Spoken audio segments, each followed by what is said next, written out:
чейин айтылбады эле сиз Мегакомдун жетекчисинин кеңешчиси болуп дайындалды деп. Буга кандай комментарий бересиз? Азыр учурда иштеп атасызбы?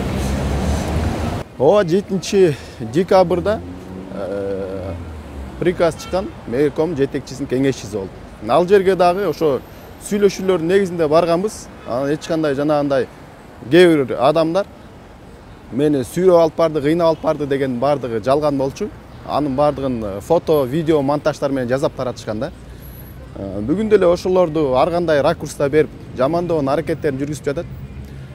Биз болсо ар бир кылган ишибизди заранее эзептеп туруп, кайсы жерде мыйзамды тебелейбиз, кайсы жерде тебелебейбиз деп туруп, анан жасап жатабыз да. Ар бир кылган ишибизде мыйзам чегинде жооп бере алабыз. Ошондуктан биздин кылган иштерибиздин эч жеринде мыйзам бузуучулук жок. Учурда иштеп атасызбы? Учурда биз болсо тиги эмгек өргүүсүнө чыгып кеткенбиз. Жанагы мындайынча неме деп коет, отпуск без содержания. Биз азыр садыр жаап баратканда да тияктан бияктан да эч жерден акча албайбыз, эгер акча алат деген бир күмөндөрүңөр бар болсо. Азыр буга чейин айтышпады эле сиз якобы сиз интервью бериптирсиз. Мени ошол мен билчү эмесмин, мени кыйнап эле алып барып отургузуп коюшту дегенчи. Аны ушунун бардыгы жанагы немеден башталганда, мэрияда тиги Тулеев баштаган бир топ коррупционерлерге каршы чыгып, аларды бизди кууп салганга аракет кылганбыз. Алар кетишкен. Алардын бардыгы ушул күнгө чейин ар бир баскан истен бир нерселерди жазап чыгышып атат да.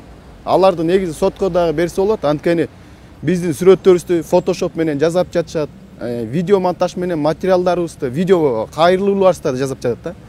Биз үчүн өткөндө биз болсо айтканбыз, биздин максат мэр болуш эмес депчи. Биздин максат ошо коррупционерлерди кетириш деп. Ошол эле жерде мына карап көрсөңүз, биздин максат мэр болуш деген жерден кезет, ар жагын кошпой туруп турчу. Ошондон кийин таптакыр башка маанини чыгарып туруп жөнөтүп жатышат да. Бүгүнкү күндө эле ошол адамдар жасап жатат. Эмнеге десе, эртеңки шаардык бийлик шайлоосу болот март айында. Андан кийин жогорку кеңеш мына ошол адамдар өздөрү кайрадан бийликке келиш үчүн ушундай бир мекенчил патриот адамдарды каралоонун үстүндө иштерин жүргүзүп жатат да бүгүнкү күнгө чейин. Ал эми Мегакомго барганыбыз, ал сүйлөшүүлөрдүн негизинде болгон, жетекчилик чакырып сүйлөшкөн. Мен 1 жыл мурунтан бери эле Мегакомду сындап келе жаткам. Эмне үчүн мамлекеттик толук шарты бар уюлдук оператор жеке компаниялардан калып жатат депчи. Толук түрдүү саясатын жүргүзбөй жатат деп.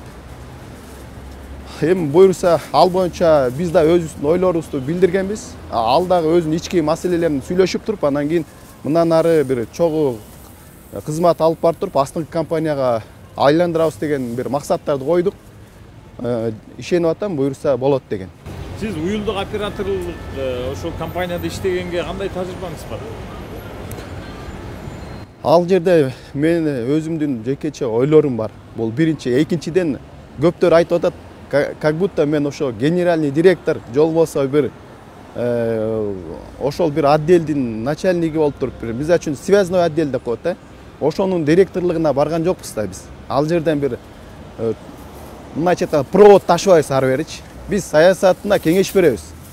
Буга чейин кеңештерибизди айтып жүргөнбүз. Эми ичинен кеңеш бериңиз деп туруп сунуш кылды, ошол кеңештерди айтабыз.